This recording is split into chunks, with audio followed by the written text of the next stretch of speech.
ये next video है one word का। वन वर्ड हमारे लिए बड़े इंपॉर्टेंट है क्योंकि एग्जामिनेशन में इनमें से एक या दो क्वेश्चन जरूर आते हैं। वन वर्ड यदि वन वर्ड के रूप में ना आए तो भी वोकैबुलरी के सेंस में बहुत आता है, अलग अलग जगह पूछा जाता है। वन वर्ड को पूछे गए दो पैटर्न्स हैं, एक या तो वो एक पूरा स्टेटमेंट लिख कर देंगे और आपसे नीचे ऑप्शन में उस स्टेटमेंट के लिए वन वर्ड पूछेंगे, या वो एक वन वर्ड लिख के देंगे, उसके लिए 4 स्टेटमेंट से एक स्टेटमेंट टिक कराएंगे। पर दोनों ही कंडीशन में आपको वन वर्ड याद होना चाहिए।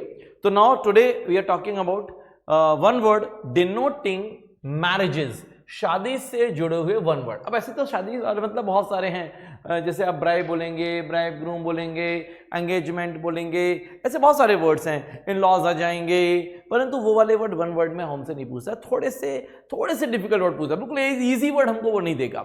डिवोर्स डिवोर्सी आ जाएंगे, पर उस तरह हमको नहीं जाना है। यहां पर ऐसे वन वर्ड मैरिज से रिलेट करते हुए जो थोड़े से अलग है और इंपॉर्टेंट है। तो now begin with that all, शुरू करते हैं अपन। Like so the first word is alimony. Alimony, money यानी पैसा, MONY से ध्यान लगा पैसा, और alimony, alimony means allowance, allowance यानी भत्ता, allowance paid to wife। जब आप किसी को देते हैं तो टू लगाना होता है, किसी के प्रति टू, तो paid to wife on divorce, तलाक के समय, हिंदी में यदि बात करें तो तलाक के समय दी जाने वाली रकम। तो तलाक के समय जो भत्ता वाइफ को पे किया जाता है वो क्या कहलाता है? एलिमोनी कहलाता है। Alimony means allowance paid to wife, भत्ता जो पत्नी को दिया जाएगा। बिग मई, 2 वाइफ्स और हस्बैंड्स एट अ टाइम, यदि किसी की 2 शादियां हो गई हैं, बड़ा आदमी, मैं हमेशा ऐसा बोलता हूं, बिग यानी बड़ा, बड़े से बड़ा क्यों 2 शादियां कर रहा है भाई? यदि किसी 2 वाइफ हैं मतलब बड़ा आदमी है, एक ही तो बड़ा मुश्किल से शादी हो पाती है, 2 कर ली तो वो बड़ा आदमी मतलब बिग मई हो गया। बिग मतलब 2। अब ये 2 वाइफ के लिए भी और 2 हस्बैंड के लिए भी। यदि किसी ने 2 शादी, किसी ने मेल या फीमेल, किसी ने भी 2 शादियां कर ली हैं तो वो क्या कहलाएगा? बिग मई कहलाएगा। कॉन्क्यूबिनेज, कॉन्क्यूबिनेज है ना, कॉन्क्यूबिनेज, एज आखिरी में एज है। Concubinage means a man and a woman live together without marriage.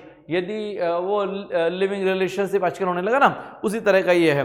तो कॉन्क्यूबिनेज मतलब एक मैन और वुमेन दोनों साथ में रह रहे हैं विदाउट मैरिज, बिना शादी के साथ में रह रहे हैं, उनके जो संबंध हैं, तो वो क्या कहलाएंगे फिर? कॉन्क्यूबिनेज।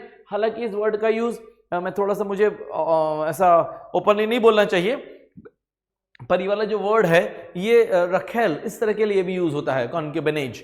तो एक्स्ट्रा रिलेशनशिप, मैरिटल रिलेशनशिप है, यदि आपका एक्स्ट्रा मैरिटल रिलेशनशिप है तो उसके लिए क्या है? कॉन्क्यूबिनेज है। मिसोगैमिस्ट, मिसोगैमिस्ट मैं से बांट के इसलिए दे रहा हूं कि जिनकी इंग्लिश थोड़ी कमजोर है उनको पढ़ने में दिक्कत ना जाए। तो misogamist, one who hates marriages, ऐसा व्यक्ति जिसको शादी से नफरत है, मतलब पार्टी में जाने से नफरत नहीं भाई रे, जिसको शादी नहीं करनी है, जो शादी नहीं करना चाहता, शादी शब्द से ही नफरत है इसको, वो फिर क्या कहलाएगा? मिसोगैमिस्ट। मिस कर दी उसने शादी, जीवन में करी ही नहीं शादी, मतलब नफरत थी उससे, हेट करता था, तो वो क्या कहलाएगा? मिसोगैमिस्ट।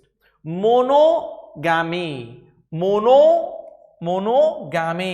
हैविंग वन वाइफ, जिसकी एक ही शादी हुई है, एक ही पत्नी है, सिंगल मैरिड है, वो मोनोगैमी है। मोनोगैमी ज्यादा पाए जाते हैं और बिग मई बड़े कम पाए जाते हैं। तो मोनोगैमी और बिग मई, सॉरी, सिंगल मैरिड है तो मोनोगैमी, डबल हो गया तो बिग मई।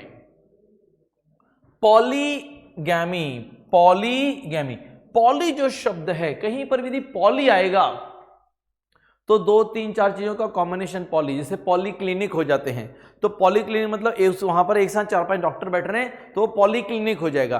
तो जहां पर पॉली आएगा वो 2, 4, 5 चीजों का कॉम्बिनेशन होगा।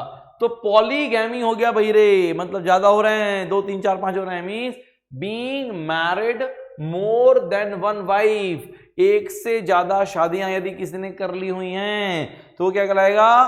पॉलीगैमी कहलाएगा। पॉली मतलब फिर ज्यादा हो गया। Polyandry means having more than one husband eight a time.